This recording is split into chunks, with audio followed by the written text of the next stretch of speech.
Hi, this is Scott Garibay, and today I want to talk about Dungeons and Dragons, and I want to talk about the functionality path of the D&D narrative. All right, and today I want to talk about when a D&D narrative crafted by a dungeon master and 5 dragon masters is then given to a muggle. The muggle functionality path, okay? All right, Amanda and Becca and Charlize and Deborah and Elizabeth, okay? And their dungeon master Sarah. Okay, so they're all telling a Dungeons and Dragons narrative. They're all very serious about Dungeons and Dragons. They gather together every week. They are. It is a social contract that they're dedicated to the narrative. Each Dragon Master is trying to make sure that the experience is as meaningful and purposeful and as useful to each other Dragon Master as possible. The Dungeon Master is committed to preparing every week. Each Dragon Master is committed to preparing every week. They're creating a D&D narrative. They're creating a powerful story plus that is valuable to each one of them, right? And so we've already talked about multiple functionality paths that the D&D narrative has, right? But what happens when Deborah goes to her job on Monday and she goes to get her coffee, and then Ed comes up and says, "Hey, Deb, how was your weekend?" And Deborah says, "Told you before, my name is Deborah, Ed, but I'll answer your question. It was good. I played in my Dungeons and Dragons game, and it was a really exciting end to our party's conflict with Barovian vampires. And we actually killed the Lord Vampire, and we freed some of his minions, right?" And he says, "Really? Wow. So do you play on Xbox or you play on PlayStation?" And she says, No. I don't waste my time with video games. We play at the table." It's a board game? No. It's Dungeons and Dragons. Dungeons and Dragons came out on February 7th in 1974. A gentleman by the name of Gary Gygax created Dungeons and Dragons. And now me and some of my friends get together and we bring character sheets to the table. They're written on pieces of paper, and we use polyhedral dice to emulate fate. And we have a dungeon master who weaves a story, and then we all change that story in real time. It's really not like a board game at all, and it's not like any of the video games you play. But it's important to me, and we're telling this powerful narrative. And he's like, "Well, hey, that's pretty cool. Like, so what really happened?" And Deborah's like, "Well, the reality is a whole lot happened. I have to get, I'm just made my coffee and I have to get back to my desk and get to work, Ed. But you know what? If you're free around noon, swing by. We'll go get a chili dog downstairs and I'll tell you the whole story," right? And then this is interesting.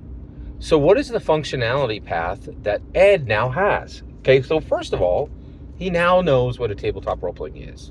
He also knows that there are people who eschew video games and play more powerful narrative forms than video games can ever possibly supply, right? He also knows that Dungeons and Dragons is distinct from a board game, right? Now, at lunchtime, Deborah goes with Ed and they go get a chili dog, and she also gets a limeade, right?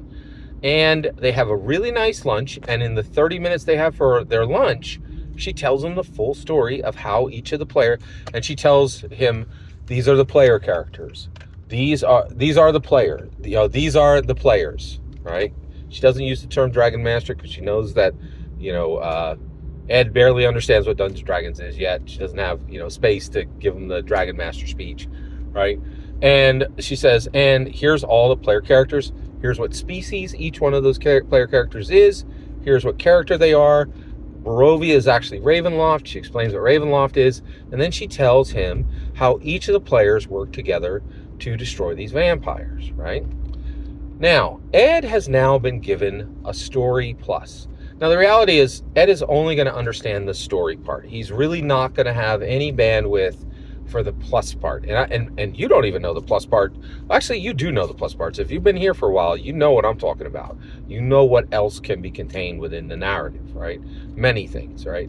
But he is given the story, and he's been given a special story. Now, why is this story special? Why is it different, right? Well, first of all, it's not from a video game. No video game developer or writer ever wrote any good stories on a video game. Video game is pablum served to the masses. It has no, and honestly, in my humble opinion, video games do not contain art, and they certainly don't contain literature, right?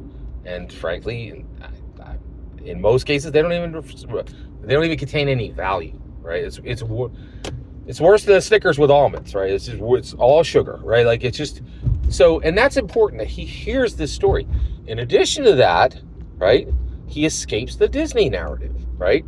Disney's like, hey, everybody, we know you love us from 100 years of amazing content, but let us jam this message down your throat, right? Like, this story, because it's interrupted by the math rocks, because Sarah is a kind and tolerant person who understands that message needs to be subtly at the right ratio mixed with story. Message and story needs to be mixed, right? So he's like, oh my gosh, you guys wrote this story and it doesn't have all of the check boxes that a Disney story would have, right? He's freed from that. And he's like, wait a second, where's all the Hollywood agenda, right?